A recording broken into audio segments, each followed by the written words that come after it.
Hello and welcome to BYJU'S Exam Prep IAS. A very warm good afternoon to all of you. And this is literally a warm good afternoon in most parts of India. I hope all of you are doing good. I welcome you all to today's slightly delayed newspaper analysis from our side. As you know, every single day we have this session live at 10 a.m. Due to some technical issues, we had to reschedule today's session at 3 p.m. But I am very glad to see that all of you still have made sure that you make changes in the schedule and join us here for the live session. Thank you so much for that.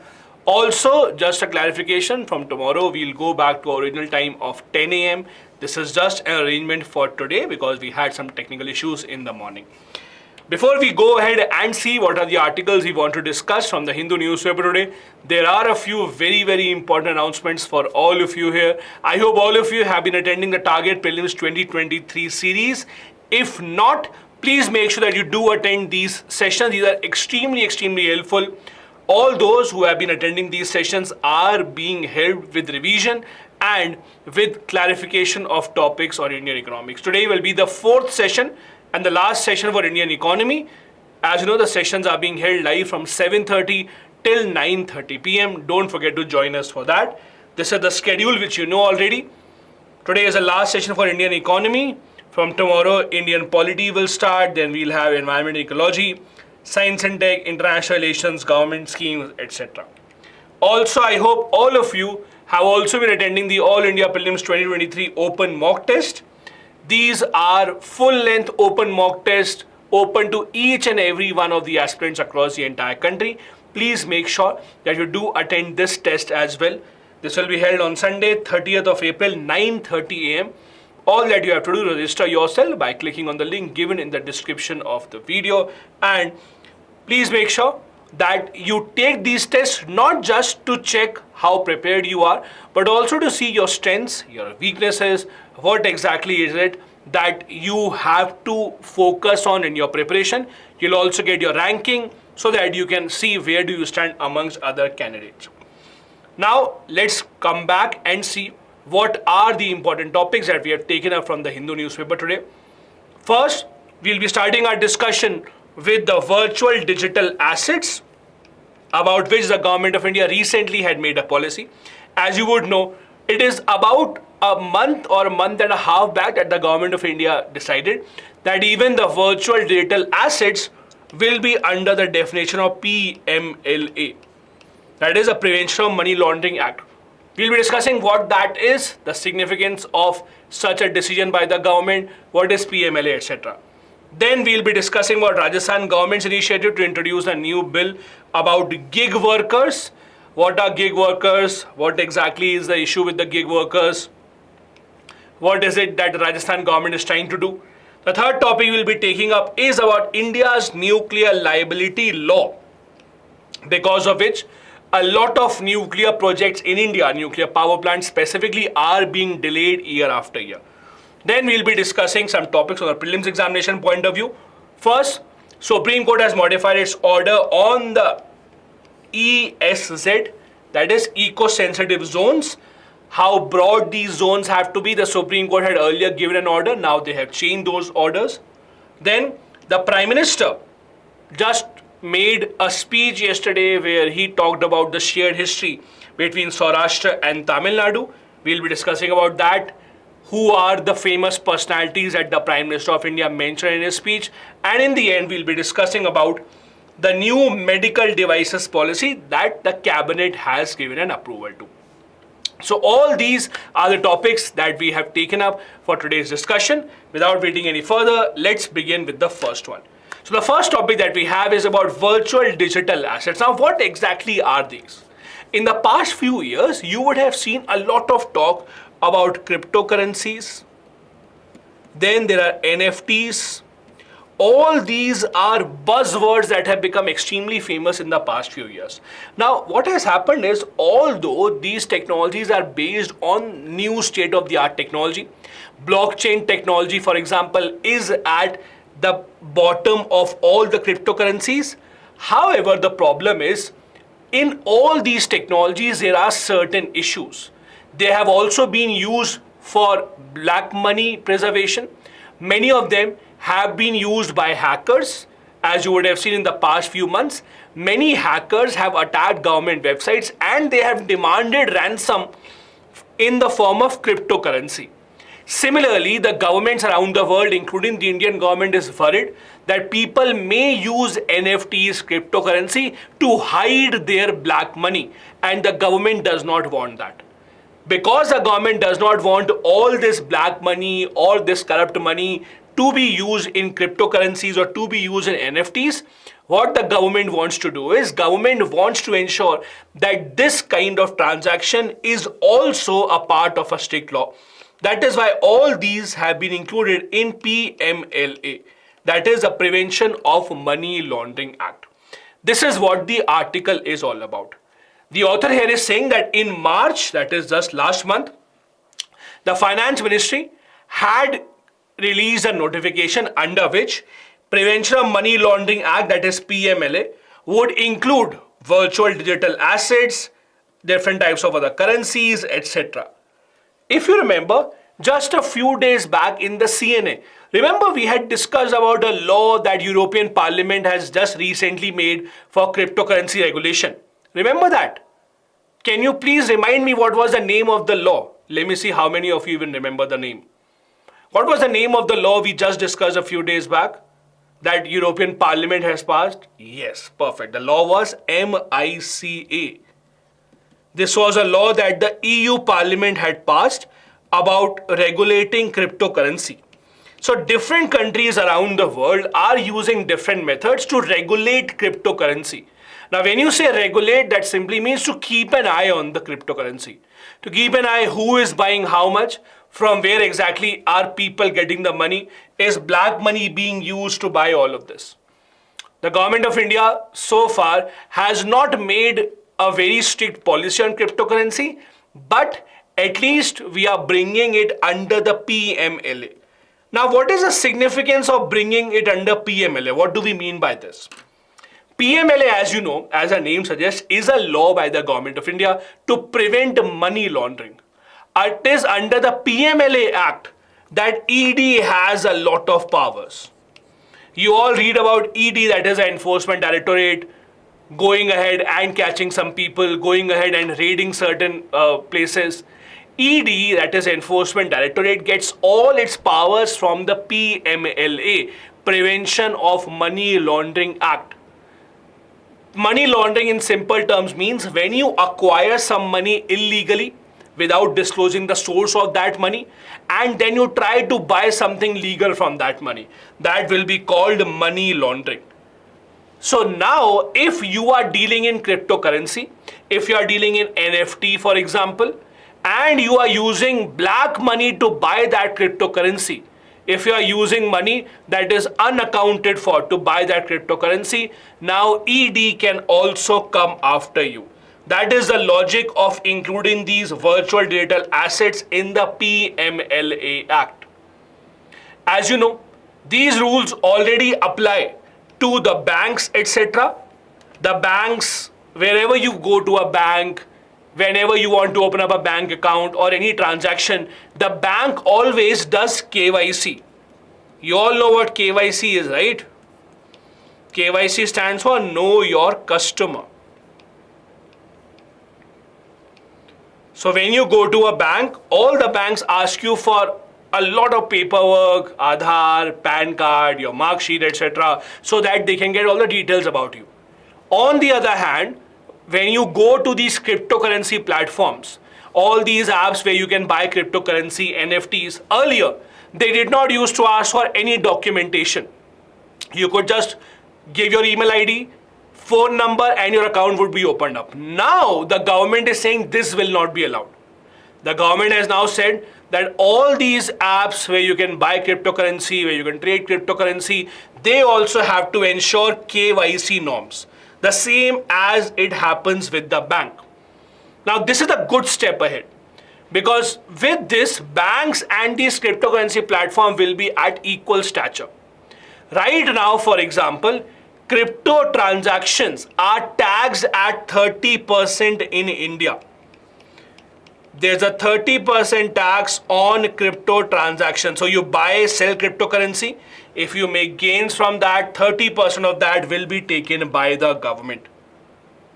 The article is saying that this is a good step ahead because now crypto and banks will be at the same level. Also, not just this, India is also strengthening its image in the eyes of FATF and IMF. FATF, as you know, is Financial Action Task Force. This organization became very famous in India when it put Pakistan on the grey list for a long time. That is how we work. We read a lot about those organizations that are punishing Pakistan for some reason because we take a lot of interest in that. So FATF was not known to many people in India, but they became well known, very famous. Why? Because this is the organization that was punishing Pakistan, putting it in the grey list. So we were very happy. Oh, very good. This is the best organization. So with FATF, IMF also, India is strengthening its position, giving a signal that we are very serious about controlling any crime which happens due to black money, due to cryptocurrency, etc. This is also a way forward in which Government of India can rationalize this 30% tax on crypto. Because many people had said earlier that the 30% tax on crypto is very, very high. The tax on crypto should not be that high as per many people. Now, when the government is bringing crypto into PMLA, all these laws will be applicable on crypto transactions. Now, at least we can expect or hope that in the coming years, the tax also will fall down. So overall, as per the author, it's a very, very good step that the Government of India is not banning cryptocurrency altogether. Rather than banning it, we are putting tax on it, we are regulating it. How? By bringing it under the PMLA law and giving powers to the ED to regulate all these things. It is also being seen as connected to the G20. You will see a pattern here in the past few months, ever since December till today, till the time that G20 summit takes place. You will see every article in Hindu newspaper will have one point. That point will be, because India is a G20 president, we should do this. Because India is a president of G20, we should use a G20 for this and that. So every single article in the Hindu newspaper will make a mention of G20 no matter what. It may be connected to G20, it may not be connected to G20, and this is the case here as well. This topic is not directly connected to G20 in any way, but it still says that since India is right now the president of the G20, we can use this platform as well to make sure that we can learn from other countries such as Japan, South Korea that have put in regulatory reforms in place. We can learn from Europe's MICL law that we just discussed the other day. So India can take advantage of this G20 summit as a president as well. This was the news a few days back, or a few weeks back in fact, as I said, when Finance Ministry had decided that crypto and virtual digital assets will come under PMLA. See, PMLA in any ways is a very, very important law for all of you, because ED, Enforcement Directorate, gets all its powers from PMLA and ED remains in the news. So make sure that you do read about PMLA and Enforcement Directorate. Now, I also wanted to share with you what exactly is the legal status of cryptocurrency in India. We have discussed this a few days back as well. In India, cryptocurrency is not banned. However, there is no proper regulation or no proper policy in place. Government is trying to work on the policy, but till that time they just said we are putting a tax at least on cryptocurrency. You would have seen how, remember these, for example, look at the last IPL. When the last IPL was happening, every second ad that we saw was about the cryptocurrency platforms.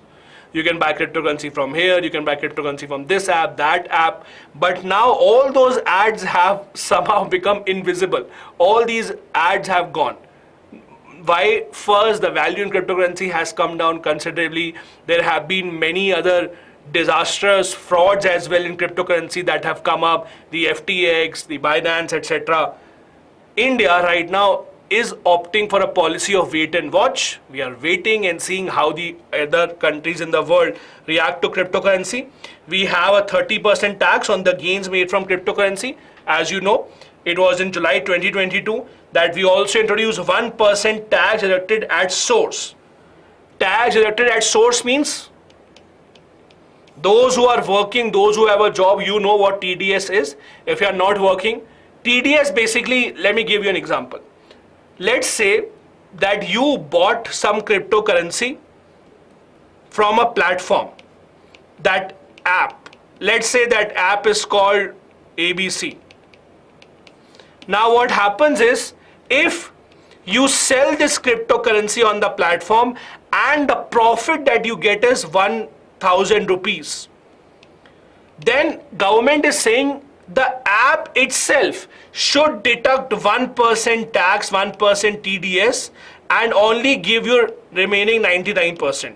1% the company should deposit straight to the government of India. This is called TDS.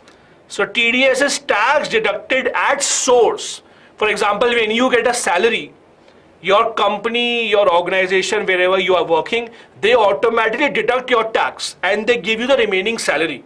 So the tax is deducted at the source of the money.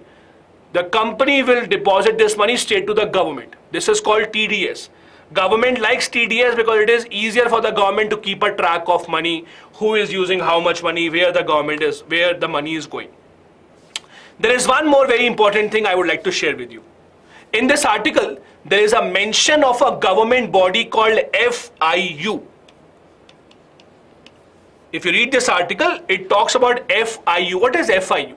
FIU is Financial Intelligence Unit. It's a very, very important unit of the government of India. It works under Finance Ministry and it was set up in 2004. The idea is simple. Any financial transactions that look doubtful, any financial transaction that looks suspicious, this agency collects reports on all those transactions, especially if there is money transfer across the border. So especially if money is being transferred from one country to the other country, if money is coming into India or money is going outside India, in that case, FIU keeps a track of all of this. For example, as per the law in India, all the banks have to give a monthly report to the FIU on every transaction of over 10 lakh rupees that is taking place, or 10 lakh rupees worth of money in foreign currency.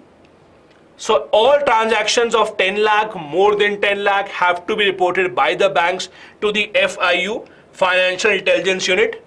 If this unit thinks that some transaction is doubtful, some transaction is suspicious, then they forward all that detail to ED, to CBI to then take action.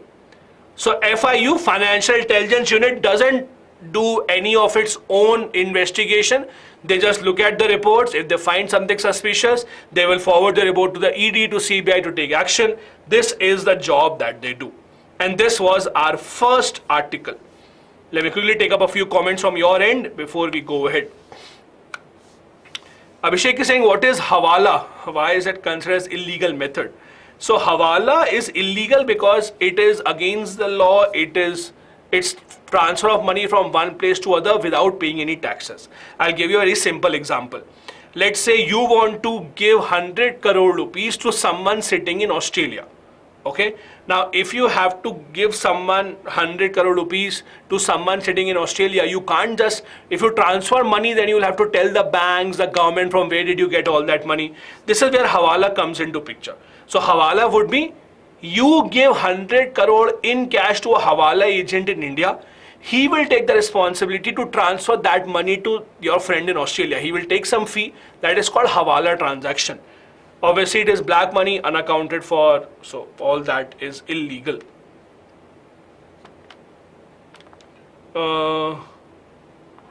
Let me see. Satyam, we did explain FIU, Financial Intelligence Unit, keeps a track of all the transactions above 10 lakh rupees in the banking system. They especially keep a track of all the money going outside India and coming into India. Arvind, please check the CNA of last few days. We did discuss MICA law in detail. Ashu is saying, do you agree tax on crypto should increase rather than 30% to more? I don't know, I have not given a thought about it. I invested in crypto long time back. Now I'm not invested in crypto. So because now I am not invested in crypto, yes, the tax should be 100%.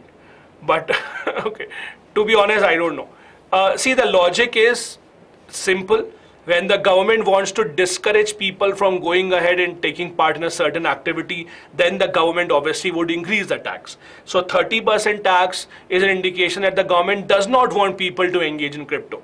If the government would have wanted people to engage in crypto, they would lower the taxes. So it really depends upon how the government thinks.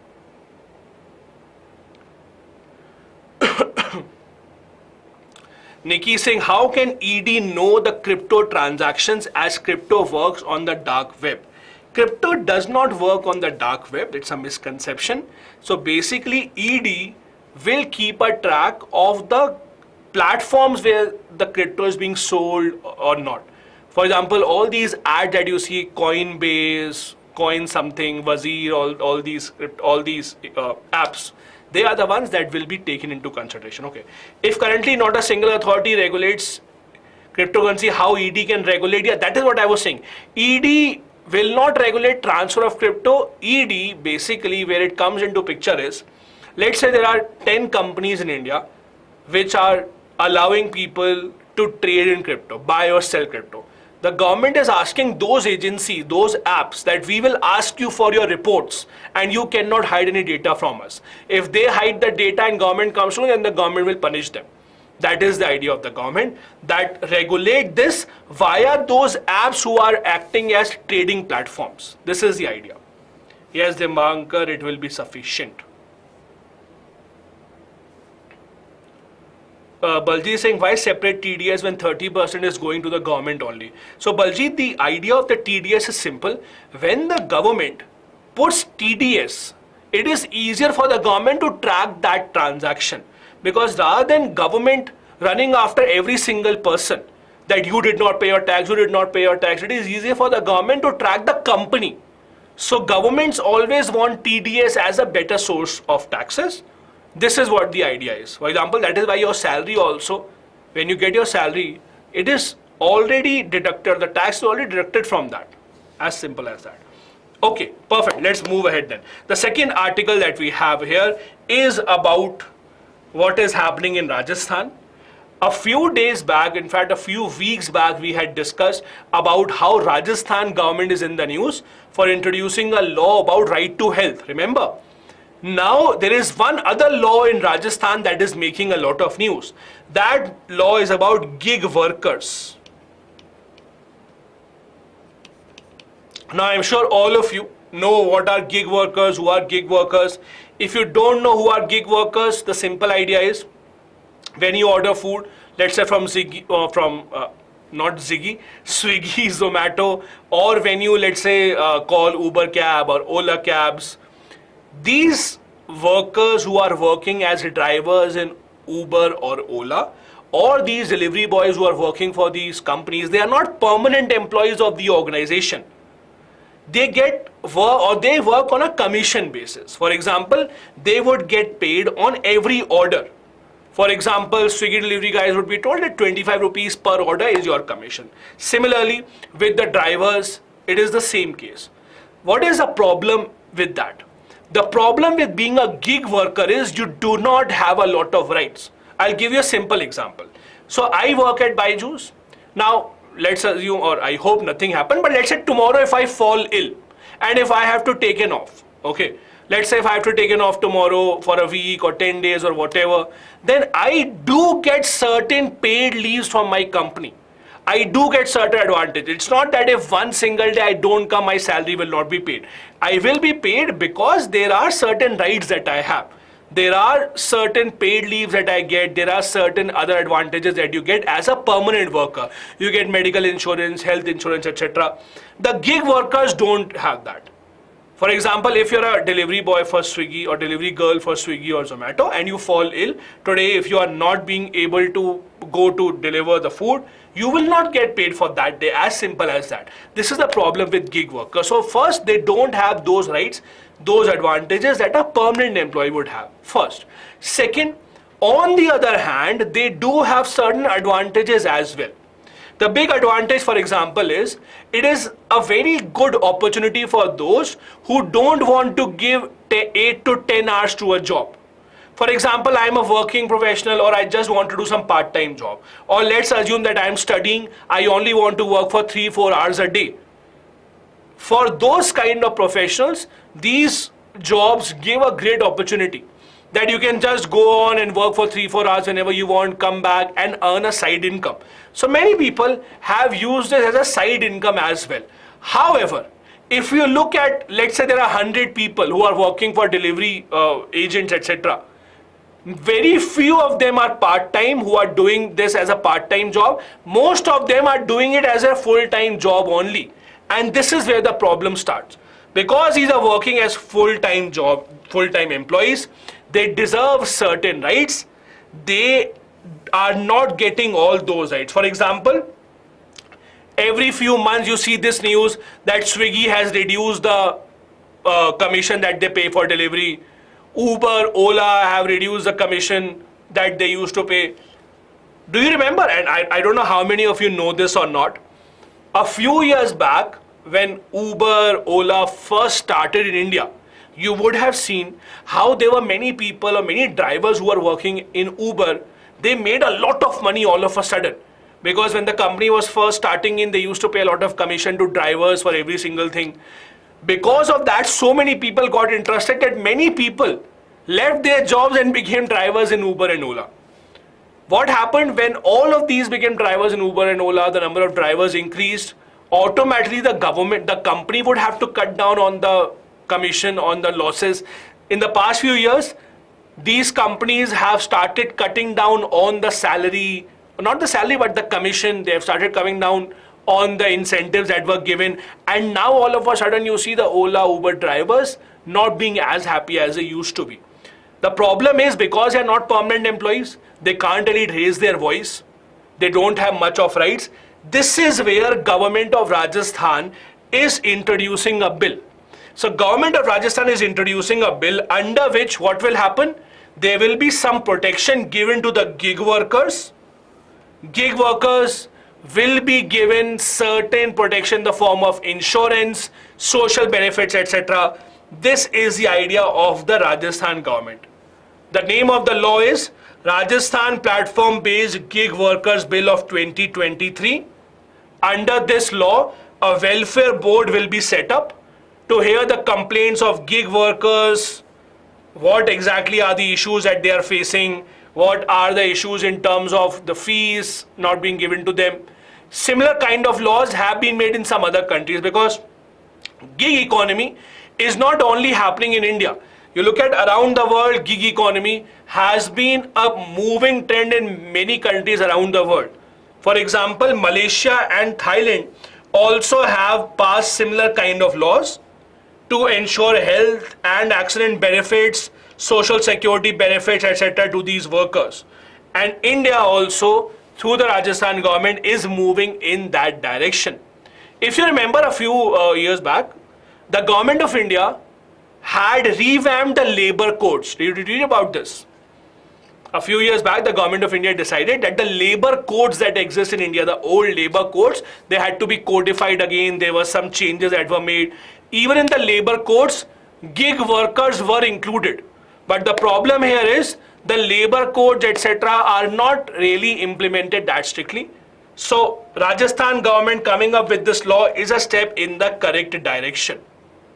Now, the biggest examples of gig workers, as we discussed, Swiggy, Zomato, Ola, Uber, all of these. Apart from that, there can be many other fields where the gig workers are employed. Now, this is good in the sense that it gives people to work or an opportunity to work part-time.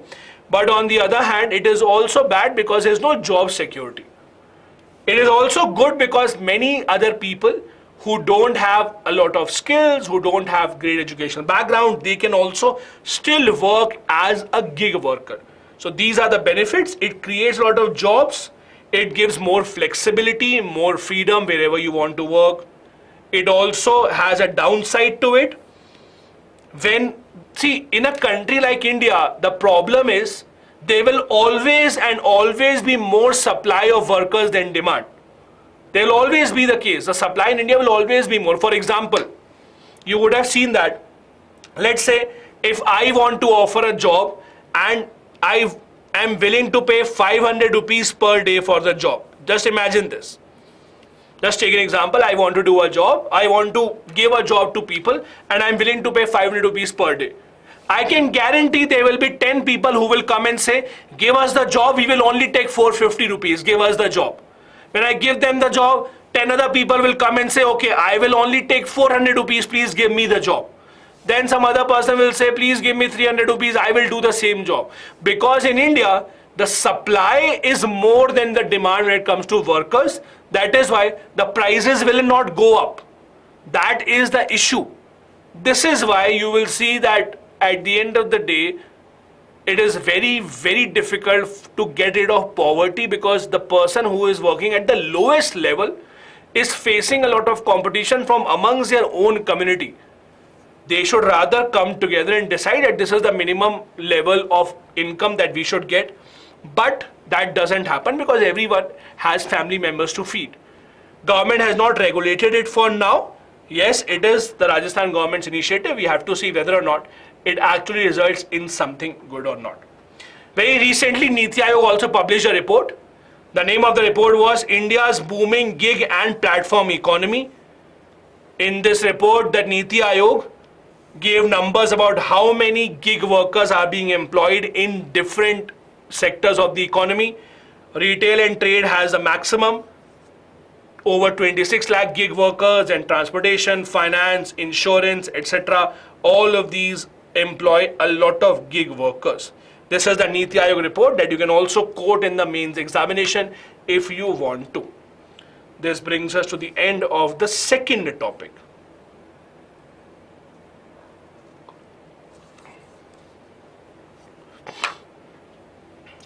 We do treat our workers back or bad? Benazir, do you want to say bad? That's why fast fashion countries use us and Bangladesh for labor. Let's not go into that. Let's just say that every company would want to pay the lowest to their workers as possible. As simple as that. It's not good, but that is how it happens. Any other states having law for legalizing gig worker? Kishan, no, not right now. Everyone is working towards that. Sandeep is saying, what is moonlighting? How is it different from gig economy? So moonlighting is a simple concept where you can work for more than one job. So moonlighting is you have one job and then after that you can work for some other job as well. In US, etc. is very common. People work two jobs. It's very common. In India, it's not that common. That is called moonlighting. Gig economy is related to it in the sense that, for example, if you work for 8 hours a day, 10 hours a day in a normal job, then you can only work 2-3 hours more. For that, you can't get a proper full-time job. So then you take up a gig economy job. So there are many people in India, for example, who work from 10 to 8 or 10 to 6, whatever. Then in the night time, for 3-4 hours, they work as delivery boys. That is how gig economy is related to moonlighting. Ayush is saying, I think this is a model bill. It will be precedent for other states. Ayush, this is a model bill. It's a draft bill. It will be a precedent for Congress states, I'm sure. But I really doubt if a BJP ruled state would want to learn from a state that is ruled by Congress to have a similar bill. That is how our politics works. Even if they do find the bill good, they will not accept the bill because it is passed by some other party. Satyam, we do have minimum wage law in India. But there are a lot of exceptions to that. Yes, Prasanna, Government of India does recognize gig workers. That is why they are a part of labor codes as well. Aditya is saying, why is it called gig? Aditya, because gig means doing a very small kind of a work. For example, if I ask you, can you just make me a PPT? I'll tell you, can you please do a small gig for me? Gig is a very small role, a very small part that you play. That's called a gig.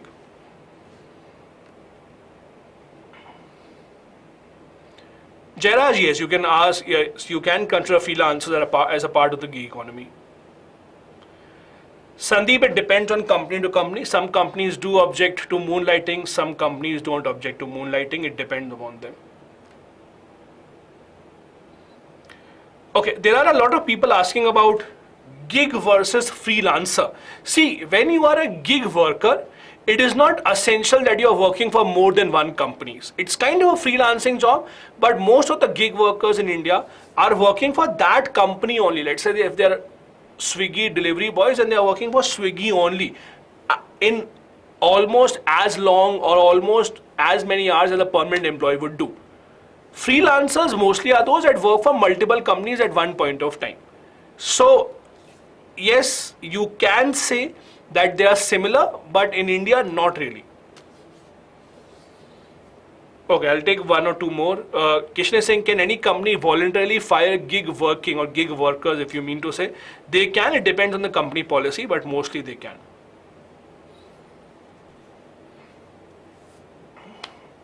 Okay. Okay, let's go ahead then. The next very interesting and important article is about a law that all of you should know about. Now please listen to this very carefully. It's a very interesting article. This article is based on the concept of nuclear liability law.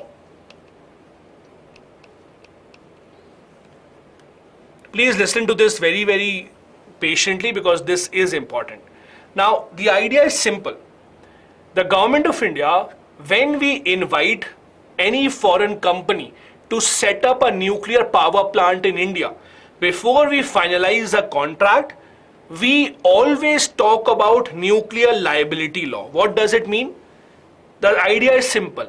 If something wrong happens in the nuclear power plant, if there is some problem and let's say there is a leak of fuel, people die, then who will pay money for them?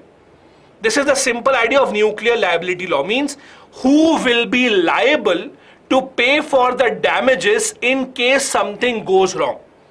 Understood? This is the simple idea, nuclear liability law. Now there are two options of who can be responsible for this. Please understand. One option is supplier and other option is operator. Now who is a supplier? Supplier means that company who has sold this technology to India. Like the foreign companies who are setting up their power plants in India, they will be called supplier. The foreign company in this case. Operator in this case will be the government of India. Operator will be the government of India. So the simple idea is, obviously, government of India would want that maximum liability should be given to who? The supplier. This is the basic idea. We would want that if a French company is setting up a nuclear power plant in India, they should take all the responsibility. If something wrong happens, they should be the one who should pay money, right? Now what does the supplier say? Suppliers say, no, this will not happen. Suppliers say that if something wrong happens and if you can prove it, that something wrong happened because of our material, then we will pay the money. But if something wrong happened because you were not able to operate properly, then operator should pay the money. Are you able to understand this? Let me repeat this once again. We want supplier to pay the money if something wrong happens. As simple as that. Supplier says no.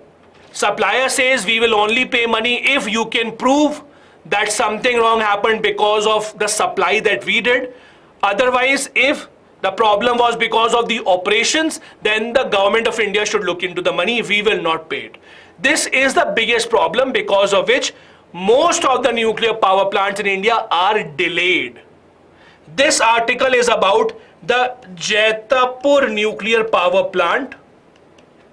This Jaitapur nuclear project is said to be the largest nuclear project in the entire world, where we are setting up 6 power plants with the help of France. We are setting up 6 power plants with the help of France in Jaitapur. However, this project has been delayed for many years. Why? Because of this problem only. Who will be liable? France says that you should be liable. If you can prove it was our mistake only, then we will give the money. India says no, no, no. No matter what happens, if something wrong happens, suppliers should pay the money. This is where the problem exists, and it has still not been resolved so far. I'll give you one more interesting example, very much related to this. Do you remember when COVID-19 vaccines were first invented? They were first invented by companies such as Moderna and Pfizer. Remember? Moderna, Pfizer were the first 2 companies to make the COVID-19 vaccine. It became very famous. They were very good vaccines. Now, India was in talks with Moderna and Pfizer to bring their vaccine to India because they had the best rate, they had the best efficiency. But again, the problem was about liability clause. The government of India said if something wrong happens to someone who has taken the vaccine, if there is a reaction, then Moderna, Pfizer should pay the money to that person. Moderna, Pfizer said no, we will not do that. They said we have conducted all the tests in the labs. You can see the report that the vaccines are safe. Only if you are sure vaccines are safe, only then take the vaccine. If something wrong happens, we will not take the responsibility. Because of that, their vaccines never came to India, because of this proper issue of liability clause. So this liability clause has been a problem in multiple such projects. It's not just this, that is the nuclear power plant project. It's actually with multiple other projects as well. As I told you, the nuclear liability problem is the reason behind why India's big Jaitapur power plant project is being delayed for such a long time. Now, there is an international convention about this nuclear liability, and there's an Indian law as well. We'll discuss both. Internationally, there is a convention called Convention on Supplementary Compensation. It was adopted in 1997. India is a party to it. So there is an international convention called Convention on Supplementary Compensation that talks about minimum how much money should the company have to give. Company means supplier. Minimum how much money the supplier should give. Now, under this convention, India passed a law in 2010. What is the law that we have? India's law is called Civil Liability for Nuclear Damage Act of 2010. Now, what does it say? Please now listen to this very carefully. The law says that if there is a nuclear disaster, 1500 crore rupees have to be paid minimum. 1500 crore rupees will have to be paid minimum. Also, if the damage is more than 1500 crore, if the damage caused to property, to human life is more than 1500 crore, then in that case, Government of India also has to pay 300 million special drawing rights. What are special drawing rights, by the way? All of you would have heard about special drawing rights. They are related to which particular organization? The SDR or special drawing rights are related to which organization? Yes, IMF. Basically, it is considered as a currency of IMF. So SDR are IMF's currency. So basically, Indian government would have to pay additionally 300 million SDR or 30 crore SDR if the damage is over 1500 crore. So 1500 crore has to be the minimum damage that has to be given. Apart from that, this 300 million has to be given. Now, the idea is who exactly will give this 1500 crore rupees. That is what the problem is. The law says, now listen to this very carefully. The law of India says 1500 crore rupees will be given by the operator. Operator means the government entity, but operator will take it from the supplier. Okay? 1,500 crore rupees will be given by the operator, who will take it from the supplier. This is where the problem is. France is saying, if you look at the international convention says that supplier will only be liable if the disaster is a result because of the damage that the supplier had caused, not under any other circumstances. France is saying that operator can only take money from the supplier if there is a damage caused by supplier's instruments or supplier's machinery. But the government is saying no, that is not true. It is our law, our operator can take money from the supplier in any case whatsoever. We are going beyond the international law and we are saying that supplier liability will be over and above the operator liability. So we think that doesn't matter whose mistake it is, money eventually has to come from supplier only, and that is why the suppliers, France that is in this case, does not agree to this. France says that no, we should not be willing to give you money if we have already proven you were the one at fault. Now, the company that France has, that is called Areva, they are the ones who are setting up this nuclear power plant. This is the French company. Now, so far we have only been talking from Indian point of view. Okay. Now, for a moment, let's talk from other country point of view as well. Let's talk about French point of view. Right now, we are only discussing the Indian point of view. Now, look at this from French point of view for now. You would have seen in the past few years, many developed nations have actually shut down their nuclear power plants. Have you realized this? You would have seen Japan shutting down their nuclear power plants. Germany shut down their nuclear power plants. France shut down their nuclear power plants. A lot of European countries are shutting down their nuclear power plants. Why? Because they now think that nuclear technology is very dangerous. The Chernobyl disaster, all of you know. Recently, the Japanese Fukushima disaster, again, all the countries around the world are fearful that this nuclear technology is not the safest kind of technology. And this is why there are nations around the world that are shutting down the nuclear power plants. Now, what is the problem here? When you shut down the nuclear power plants, all these nuclear companies will have huge losses. Nuclear companies such as Areva, the French company, they will run into losses. Why? How do they earn the money? They earn money by first setting up nuclear power plants and then taking contracts of taking care of those nuclear power plants. These companies such as Areva know that if they don't get projects from India, then they will also run into losses. So it is not just India that is actually trying to hurry up this agreement.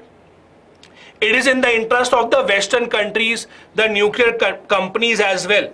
They also want to set up these nuclear power plants in India. Why? Because they are not getting any other clients. That is why India and its partnership with all these countries is very, very important. It's not just because India also understands that because these companies don't have many more clients, India can also ensure that we force them to accept our condition. Are you understanding it? India knows that our conditions are unfair. But even then, we know that we are in a more powerful situation right now. We can force the companies to accept what we want. Why? Because they want our contracts right now. This is why we are negotiating. This is why we want that they will not go away from this project, because at the end of the day, they need India right now more than what we need from them, because they are not getting any projects anywhere. This is the advantage that we have. Now, there are a few other things that you need to know about the law that we have in India. The Civil Liability Nuclear Disaster Act that we have in India. How would it impact us? As we discussed, it can impact us by number one, forcing the government to pay more money, over 1,500 crore rupees, forcing the government to pay 300 million SDRs. Just a moment. So this law can force a government to pay 300 SDR, 300 million SDR more. This money from the side of the government will only go from the taxpayers. Second problem, if we have a big nuclear disaster like the Fukushima nuclear disaster in Japan or the Chernobyl, even this much money will not be enough.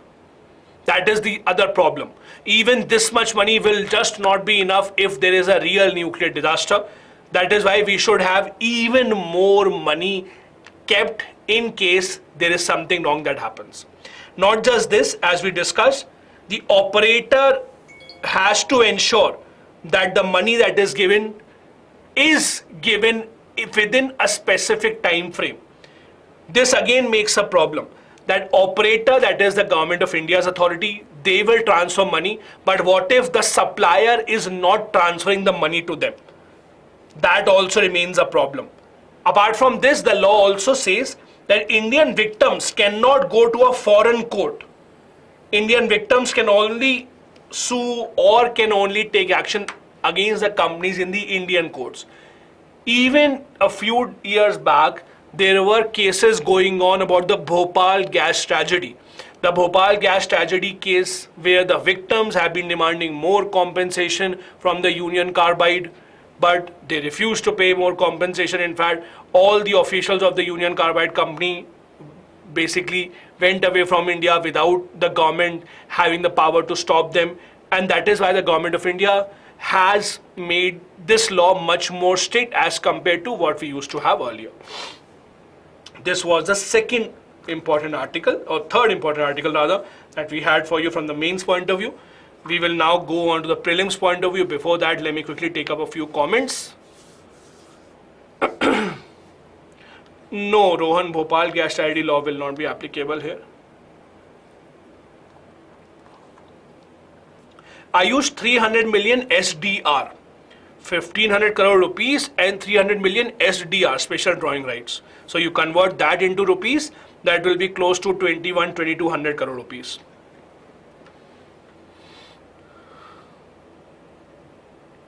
Jairaj is saying why the same billions of dollars cannot be invested into other environment friendly sources. So Jairaj, there is one misconception that you have. You are assuming that nuclear technology is not environment friendly. That is not true. Nuclear energy is environment friendly. That is why countries such as India are looking towards that.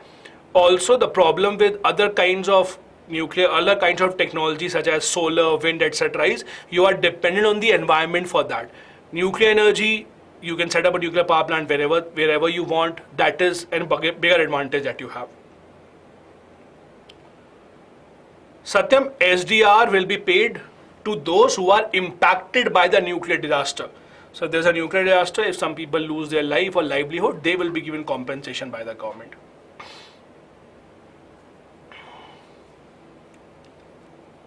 Okay, Aishu was saying, let's assume these companies are not coming to India. It can directly impact on our FDI. Yes, it can impact our FDI, but again, you have to understand this, as I told you earlier. Right now, the situation is that these companies also want projects from India and not just the other way around.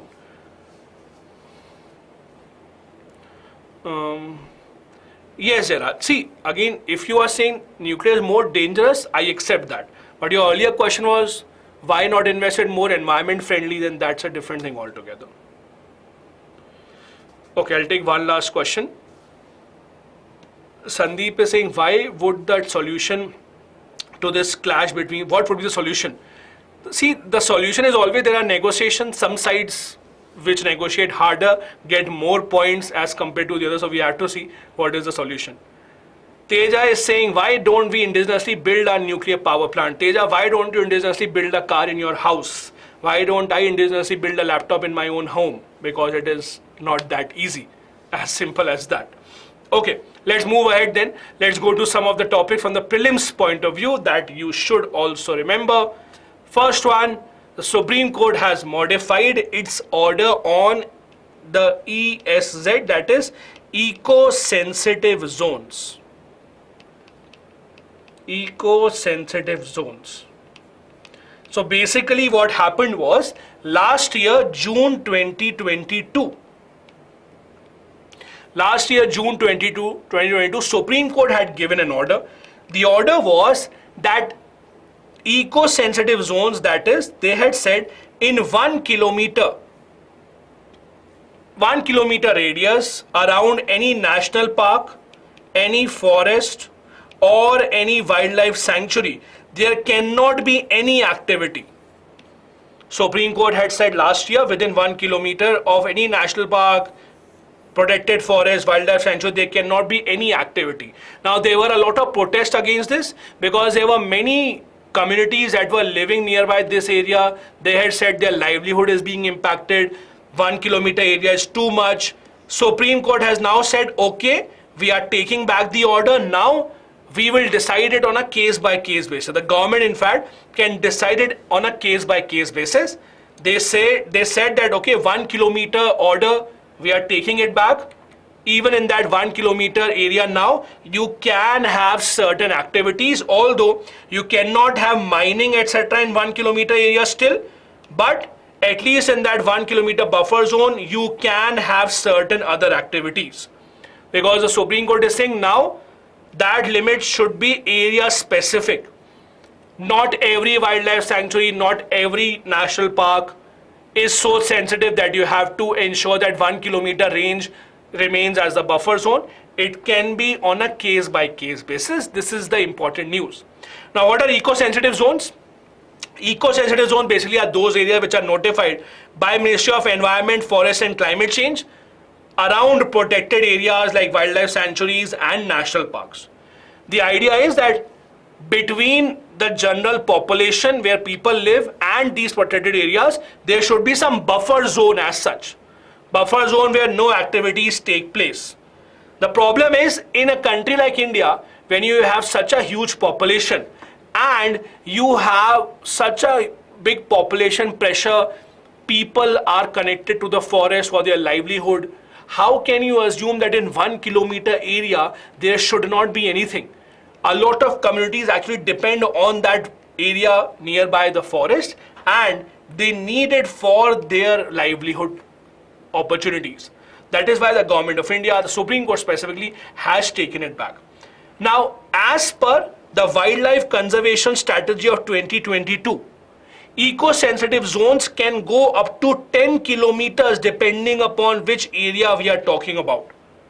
It can extend up to 10 kilometers in width depending upon what kind of area, corridors, etc. we are talking about. Supreme Court had said that doesn't matter which protected area we are talking about, at least 1 kilometer should be eco-sensitive zone, no activities allowed. But now they have taken back the verdict. They are saying that 1 kilometer is too big for communities to survive in those areas. Then we have another news from the Prime Minister's speech the other day. The Prime Minister has said that there is a strong historical connection between Saurashtra and Tamil Nadu. Now, whenever the Prime Minister or the President give these kind of speeches, where they talk about certain areas, where they talk about certain personalities, these become extremely important for the examination. For example, in this speech, the Prime Minister, said that the Saurashtra Tamil Sangamam that is coming to an end is a reminder of the deep historical connection between Saurashtra and Tamil Nadu. He also talked about the connection between Sardar Patel and the very famous Tamil poet Subramaniam Bharati. Now, when the Prime Minister in his speech talks about such famous personalities, they become important for the examination. Please remember that. This is why these speeches are important. When you read the Prime Minister's speech and he talks about these kind of important personalities, you need to read about them. He also said that, or he also in fact launched a book called Saurashtra Tamil Sangam Pratishit by the Sri Somnath Sanskrit University. That is why I would like to share with you certain details about the famous Tamil poet Subramania Bharati. You might have read about him if you have read Art and Culture in detail. If not, there are a few details that you should know. He was also called as Sobia in his childhood. He stayed in Banaras for some time. When he stayed in Banaras, he was very inspired by Sikh religion, and that is why he actually changed the way he conducted himself. He grew his beard and started wearing a turban because he was impressed by the Sikh religion. He worked as the editor and contributed to multiple newspapers. He was very famous as a Tamil poet of that time. In fact, the magazines that he worked for included the Swadeshamitram, India and Bala Bhartaram. He also was a member of the Congress. He was at the historic 1907 Congress session at Surat that led to the split of the Congress party between the communists and between the extremists and the moderates. Apart from that, the British government had banned a lot of journals that he had written, including India, Vijaya, etc. He was considered as an important part of Congress, especially in the southern part of India. This scheme, the scheme that connects different parts of the country, that is the Ek Bharat, Shresth Bharat scheme, is also important. We have discussed about this earlier as well. It is a kind of a tribute to Sardar Vallabhbhai Patel, India's first Home Minister, who is credited with bringing India together, with bringing all these princely states together. It is considered that it is because of his contribution that India remained one single country. Under Ek Bharat, Shresth Bharat scheme, different states in India team up together to have cultural exchanges, to have events organized in each other's states so that the people can learn from each other's language, culture, history, etc. This initiative of Saurashtra and Tamil Nadu coming together is also a part of Ek Bharat, Shresth Bharat initiative. And now the last topic for the day. The Union Cabinet has given a nod to the medical devices policy. Now, medical devices policy is a very important policy because the problem is in India, the prices of certain medical devices are extremely high. Even though the devices may be made at a very low price, but by the time they come to the market, by the time that the companies have to sell them in retail, the price become extremely high. The government of India has introduced a policy to ensure that the prices of these medical devices remain affordable. Even then, they have high quality. The government of India is trying to increase our export of medical devices. We want to reach $50 billion in the next 5 years in terms of export of medical devices. Right now, we are at $11 billion. The government of India has also taken other initiatives to give a push to medical devices in the country. Now, medical devices can be of various kinds. For example, pacemakers that you put inside your body. There are certain other kind of devices. For example, when you have a blockage in your veins, you put a device called the stent. The stent is a very interesting device. It actually opens up any blockade. You don't have to open up the human body. You just have to make a very small insertion here, and you can insert a stent in the veins, and it can actually open up any blockade that you have. This is extremely important for the heart patients specifically. This is also extremely important, but these kind of devices are sold at a very high price. The government of India wants to control that. For that, the government has started the PLI scheme to promote medical devices. The more that you produce, the more will be the incentive from the side of the government. The government also intends to set up manufacturing plants of these medical devices. They have also been recognized in Make in India campaign as a sunrise sector that is improving, and the Quality Council of India has also undertaken these kind of devices to give their quality assurance, so that at the end of the day we can have more of these devices sold at lower prices but of high quality, not just in India but around the world as well. This brings us to the end of today's session of the Hindu Newspaper Analysis. There are a couple of practice questions right here in front of you, which I hope you will be able to answer.